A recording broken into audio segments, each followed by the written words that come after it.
This is the Everyday AI Show, the everyday podcast where we simplify AI and bring its power to your fingertips. Listen daily for practical advice to boost your career, business, and everyday life.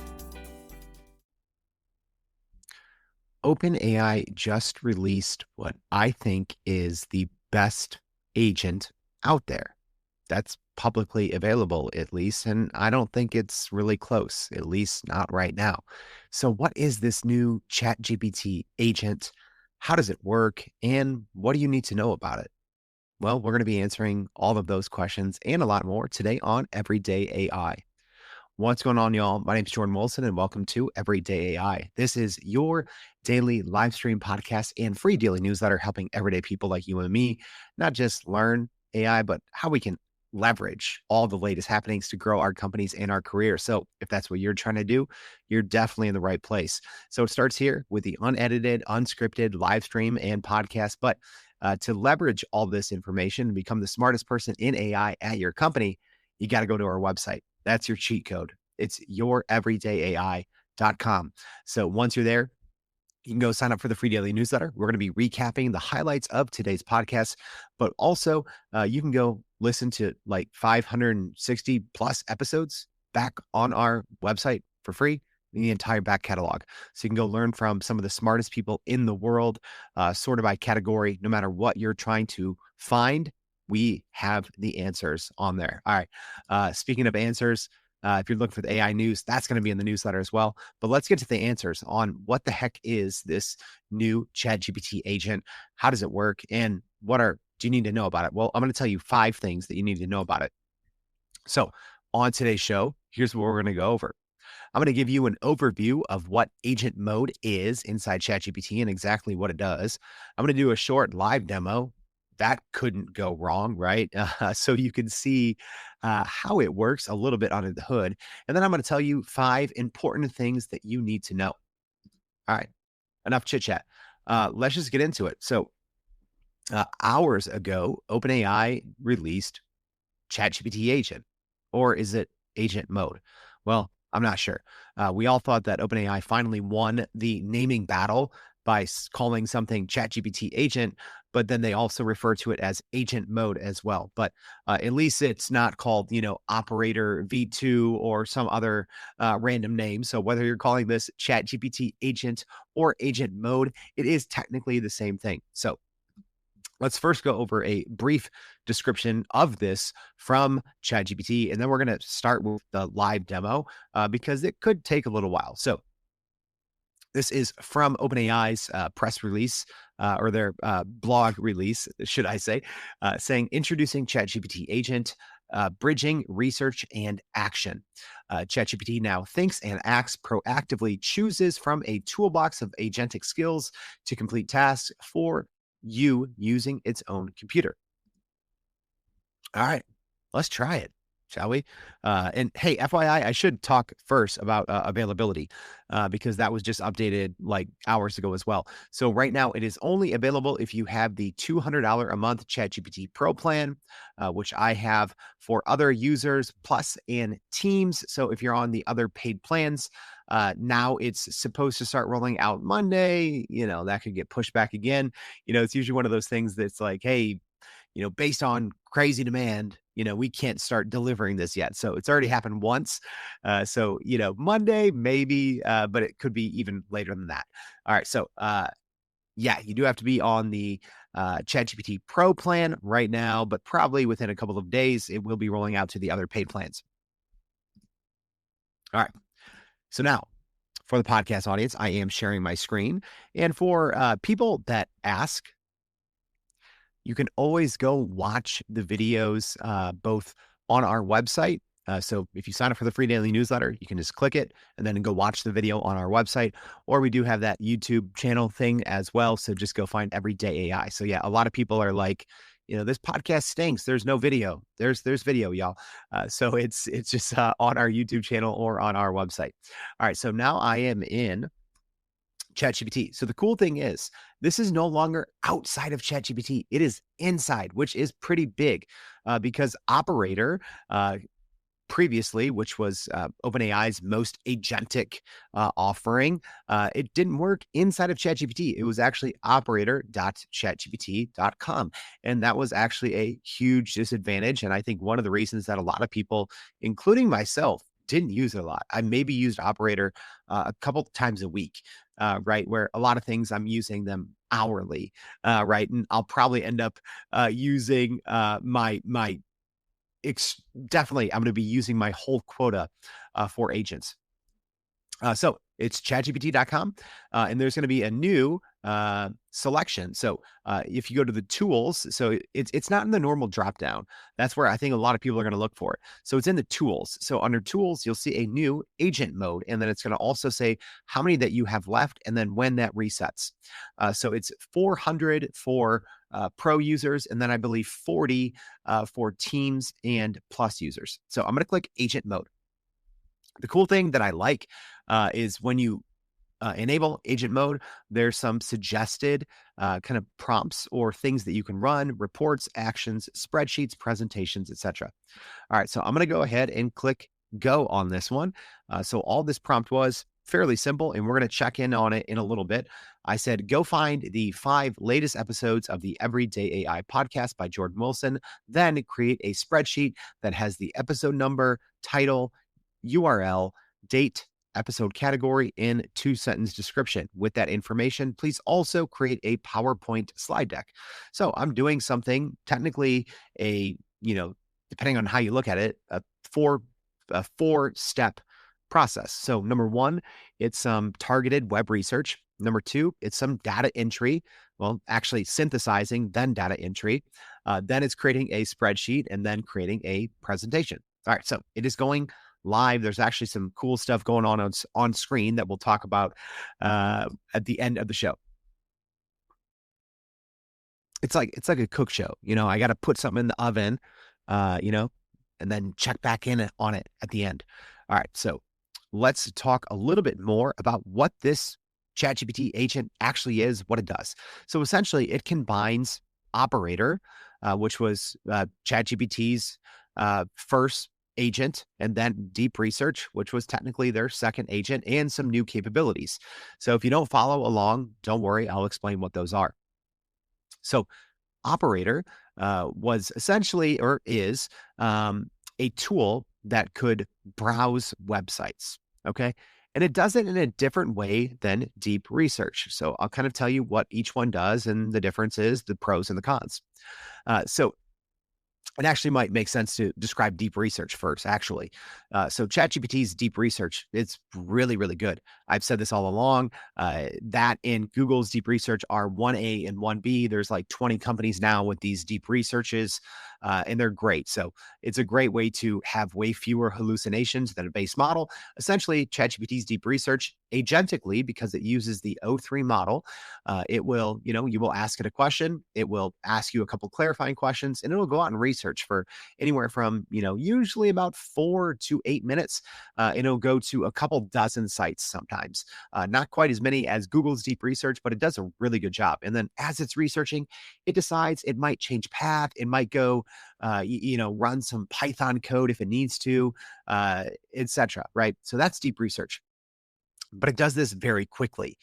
So it's good for looking at kind of scanning the text of pages.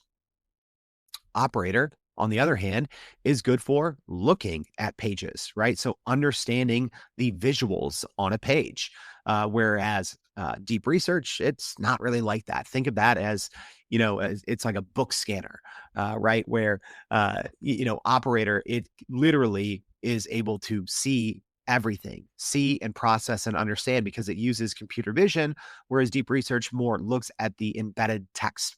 So now ChatGPT Agent combines both of those. So it does use, when it needs to, it uses more of the Deep Research where it goes to a lot of different websites.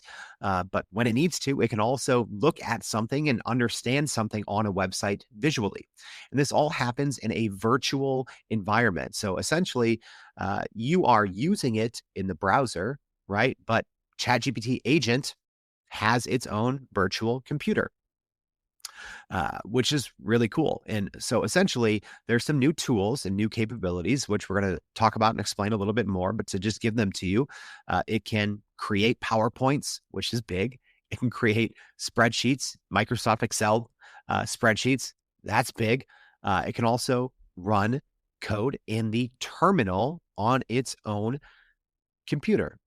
That's big as well, because then it can tap into essentially any third-party public API. That's also where this thing can get a little dangerous as well. All right, so let's read a little bit more about and this is from OpenAI's website. So I'm going to go over it kind of quick, but I wanted to hit all the details. And, they obviously worded it very well. So I wanted to read through this. So it says ChatGPT can now do work for you using its own computer, handling complex tasks from start to finish. You can now ask ChatGPT to handle requests like look at my calendar and brief me on upcoming client meetings based on recent news, plan and buy ingredients to make Japanese breakfast for 4, and analyze 3 competitors and create a slide deck. ChatGPT will intelligently navigate websites, filter results, prompt you to log in securely when needed, run code, conduct analysis, and even deliver editable slideshows and spreadsheets that summarize its findings. At the core of the new capability is a unified agentic system. It brings together 3 strengths of earlier breakthroughs: operators' ability to interact with websites, deep research's skill in synthesizing information, and ChatGPT's intelligence and conversational fluency. Then it says ChatGPT carries out these tasks using its own virtual computer, fluidly shifting between reasoning and action to handle complex workflows from start to finish, all based on your instructions. Most importantly, you're always in control. ChatGPT requests permission before taking actions of consequence, and you can easily interrupt, take over the browser, or stop tasks at any point. And then it says, in terms of availability, starting with the Pro, et cetera, et cetera. Sorry, y'all. I just realized that I'm actually still kind of sick, so I'm a little nasally and all this, but AI doesn't stop, so I can't stop either. So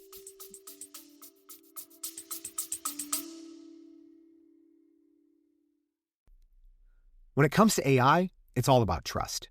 And the same thing can be said for how you operate your business and accept payments from your customers.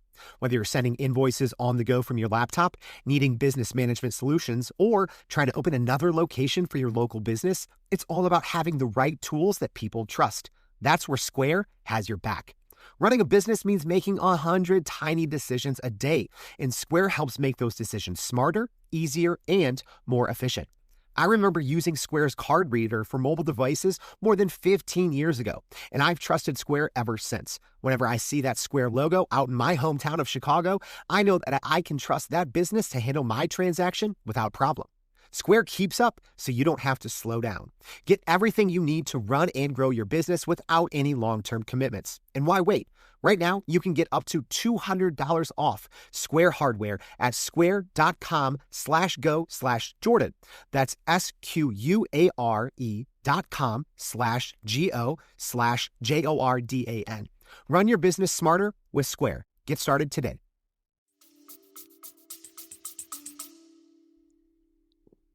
Let's get to the 5 things that you need to know. Some of them I just hinted at or alluded to while going over that top blog post release from OpenAI.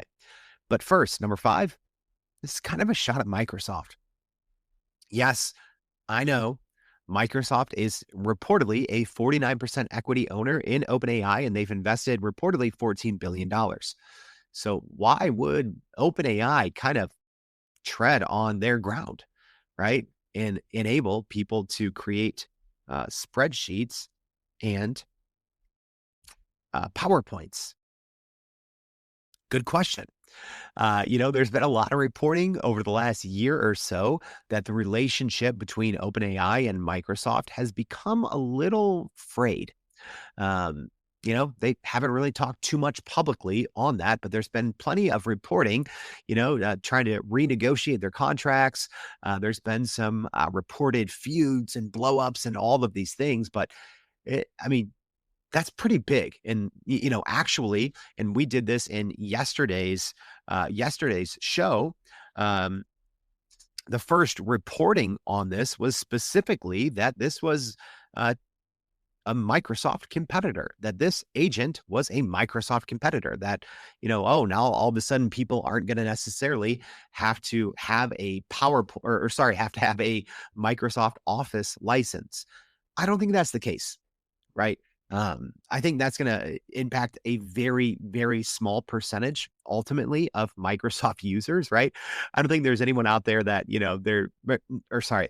I don't think there's millions of people out there that now are going to be like, okay, I can cancel my Microsoft Office subscription because I can build PowerPoints inside, ChatGPT agent. I don't think it's going to be like that, but for sure, this is starting to really tiptoe on Microsoft's ground of being the Office leader, right? And just also talking about moving work from the desktop to the AI operating system. It's something I've been talking about for a very long time, and people, uh, I think for the first year I was talking about AI operating system, people didn't understand why. This is why, right? This is why you have to start bringing all of your processes into an AI operating system, because pretty soon, I mean, these are the quintessential PowerPoint and Excel. Those are the quintessential programs for most knowledge workers, right? And now that you have those inside of ChatGPT, think of how much of a leg up that you have, right? Once everyone gets access to ChatGPT agent, if you've already been moving your processes inside of ChatGPT, you're not starting from scratch. But regardless, I do think this is a little shot at Microsoft, but I think some of the reporting on that part has been overblown. Number 4 thing that you need to know, uh, agents have most normal ChatGPT features, which is pretty cool, right? So yes, it marries operator and also deep research, but then also some of the base modes and features of ChatGPT. Obviously, the model itself, right? So you get the smart reasoning and the fast speed and being able to flip flop between the two, but also it can use image gen. So ChatGPT's image gen, which is an extremely popular AI image generating program. So that's huge, right? Especially when it comes to the slide deck. I only did one test on the PowerPoint one so far. The visuals weren't great, but I also didn't necessarily tell it like, hey, make sure to, have a clear visual on each page, right? And use image gen to do blah, blah, blah, right? If I worked with it a little more, I'm pretty sure I could get some very impressive visuals in a presentation. And also connectors. That is huge. So that brings us to number 3, the thing that you need to know. Essentially now, this is a mini RAG ready agent. And the fact that we essentially have gone from, in the course of like 3 years, tiptoeing on the surface for large language models to now anyone with a paid ChatGPT account, or at least starting Monday, right? Or Monday or shortly thereafter, you essentially have RAG, retrieval augmented generation, right? So many companies spent multi-millions of dollars essentially trying to bring in all of their data first, right? So, hey, before, your query, before ChatGPT or a large language model looks at its internal training first, it's essentially going to look at these vector databases and, essentially see your data first, and then only pass or only retrieve information in its internal database that it doesn't have in your data, right? Companies spent a lot of money, a lot of time figuring that out. Now it's here in a couple of clicks of a button, and it's available agentically. This is huge. So what do I mean by it's mini RAG ready? Well, you have the virtual computer tools, terminal use, all that stuff. But here's the thing. You can toggle off web search, okay? And then you can use ChatGPT's connectors. So essentially, you can restrict, which, people might not understand why you would want to restrict an agent. but you can have it only look at your data, right? So Canva, Gmail, Google Calendar, Google Drive, Outlook, your Outlook calendar, your Outlook email, and there's other connectors in there as well. That is enormously helpful, right? One of the biggest problems, well, there's a lot of problems with agents, especially when we talk about multi-agent environments. But one of the biggest problems is, when a single human is prompting a large language model, human gives one response, one query, large language model gives one response. An agent, it's a little more difficult, right? There's a lot of things going on under the hood. Most of these agentic queries take, it said, between 15 to 30 minutes, right? So think, it's fairly easy to check the truthfulness or accuracy when a single human is using, ChatGPT in a large language model chat. When we get to agentic, it's much trickier. That's why it is important to know that you have these capabilities to actually restrict the web and be like, no, agent, only look at my stuff, right? You still, obviously, you need that expertise driving the loop. Human in the loop, throw that out. Human in the loop, FYI, so 2023. It's dangerous. So number 2, same tool set a human has. And this part is big, okay?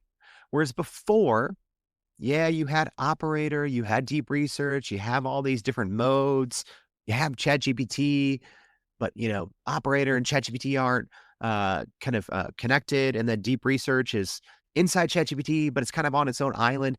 Now not only are they all now together and can share information and share context, but they have a virtual computer. Yeah, that's big, but also scary.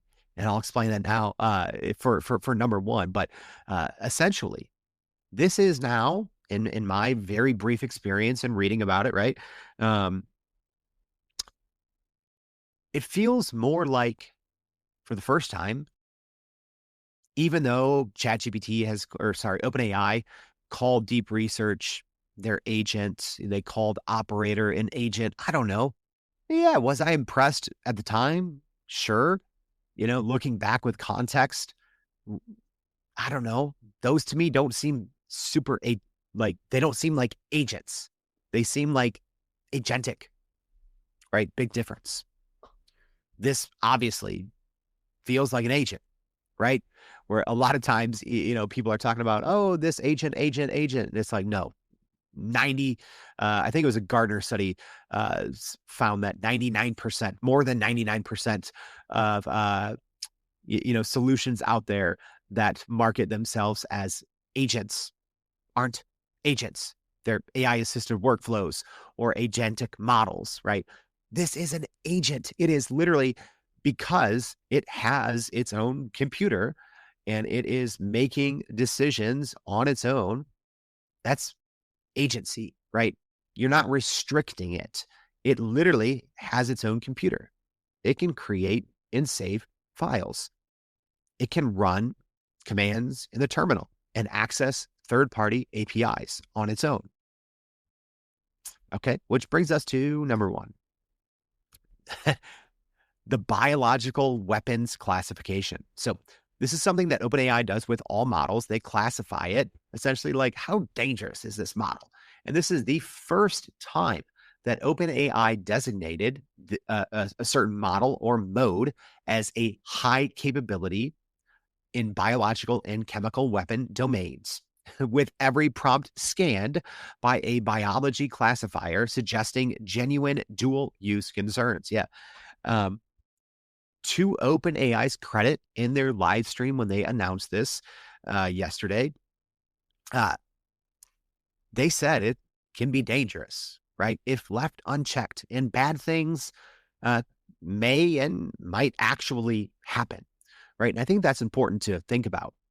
It's much different when, a model, right? The O3 model, it didn't get the high capability for the biological weapons classification. an agent is scary in a good way, in a bad way, in a what does my job mean kind of way. But regardless, bad things are going to happen because now kind of the confine of how, we've been thinking about agentic models. And again, ChatGPT's O3 and O3 Pro, agentic models for sure. Google's Google Gemini 2.5 Pro, agentic models, not agents. When you're working with agents, the capabilities skyrocket, but so does, too, the cause for concern. All right, so that's a wrap, but I didn't forget. Let's go in and check. All right, we'll see what's in the oven. Luckily, I did it once before, so my very first agent prompt, it worked correctly. So let's see if the second iteration, if it did it correctly or not. All right, so let's go ahead and take a look here. All right, so all right, sharing the screen. There we go. So again, my prompt was go find the 5 latest episodes of the Everyday AI podcast by Jordan Wilson, then create a spreadsheet that has the episode number, title, URL, date, episode category, and 2-sentence description. With that information, please also create a PowerPoint slide deck. All right, so let's see. It says opening to confirm request. Okay, looks like actually this one is still working. Yeah, because I'm looking at it. It's not done. So let's see how long it's been working. There's a lot going on under the hood. Okay, it doesn't give the amount of time. It might just be finishing up though. Let's see. All right. Well, you'll see it's not in error. So, but it's not done either. So it's been going for like 20 minutes. This one's been really working. So let's go ahead and look at the one that did finish on time. And by on time, earlier. And this one only took 18 minutes. So it correctly went through. And you can also check on the work as well. I'm not going to go through that full thing right now, but you can always click the worked for 18 minutes or worked for whatever when you're done and see exactly what went on, right? And just to recap, the one that did finish in time, a lot going on here. So we have a terminal request here. And let's see, you can like replay it from the beginning. So it's almost like a little video animation. And then you can scroll through it as well. So it shows every single thing that it did, right? So it first, did a search for Everyday AI with my name. It went through, it looked at the 10 episodes. And so you can see the actual order it went through. Then it's going back, it's thinking, it's talking to itself. I need to do this. Then it opened the terminal to start running some code. There we go, which I believe it used to eventually create the PowerPoint. So let's go ahead. I'm gonna click. I'm downloaded this CSV. I can't load it up here in the browser, but I'm opening it up on my screen. All right, and everything is perfect on that. So it gave me great job. It did exactly what I wanted. It gave me the episode number, the title, the URL, the date, the episode category, and a 2-sentence description that it wrote on its own.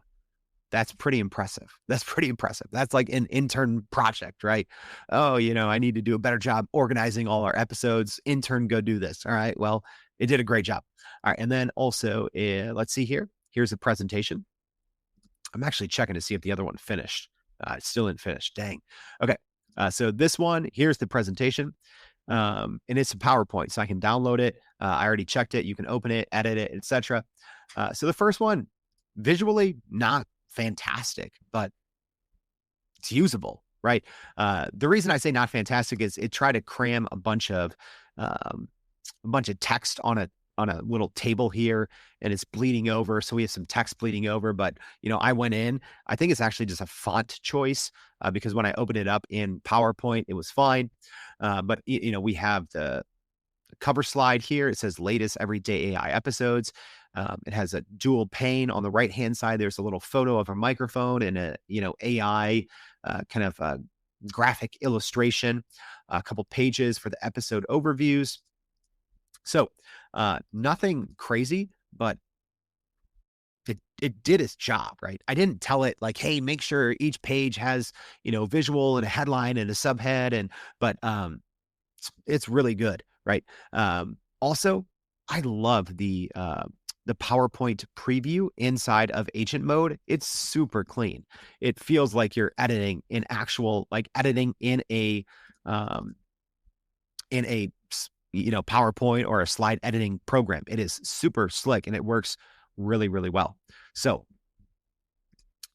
to recap, what the heck is Agent Mode? Well, it's essentially putting together the best of Operator, Deep Research, ChatGPT, and some new tools, right? Having use or being able to create PowerPoints, Excel spreadsheets, and also having access to a terminal, which opens up a world of possibilities. You saw in the demo, pretty good, right? First attempt. Obviously, no one's going to be using that PowerPoint, but with a little bit of work and more description, it would have probably turned out pretty well. And then, real quick, again, the 5 things that you need to know. Number 1, kind of a shot at Microsoft. Number 2, agents now have most normal ChatGPT features. Number 3, there's essentially mini RAG now ready, working with connectors. Number 4, it has the same tool sets as human, and it feels more like working with a human than in large language model. And then last but not least, that kind of troubling biological weapons classification. This thing is very powerful, but also kind of dangerous. All right. That's a wrap, y'all. I hope this was helpful. If you do want to do a deeper dive on ChatGPT Agent, just let me know. Just, I don't know, type agent or something. Or if you're on the podcast, you can comment on the podcast. I can't reply back, which is weird, but I'll see it, So I always say like, oh, if a certain amount of people will, it's always like an arbitrary number. I'm like, oh, if, 10 people say agent, that means that there's enough appetite. So, if you want something more in depth, we could do it for one of our, AI at Work Wednesday shows or something like that. But let me know, just, type in agent so I know if there's an appetite or not. I'll probably put something in the newsletter as well. Speaking of that newsletter, I hope this episode was helpful. If so, please go to youreverydayai.com, sign up for the free daily newsletter. We're going to be recapping today's show as well as all the other AI news that you need to be the smartest person in AI at your company. Also, if you're listening on the podcast, appreciate the support. As always, please subscribe to the show. Leave us a rating if you could. It takes 2 minutes, but it means a lot to me. So thank you for tuning in. Hope to see you back for more Everyday AI. Thanks, y'all. And that's a wrap for today's edition of Everyday AI. Thanks for joining us. If you enjoyed this episode, please subscribe and leave us a rating. It helps keep us going. For a little more AI magic, visit youreverydayai.com and sign up to our daily newsletter so you don't get left behind. Go break some barriers, and we'll see you next time.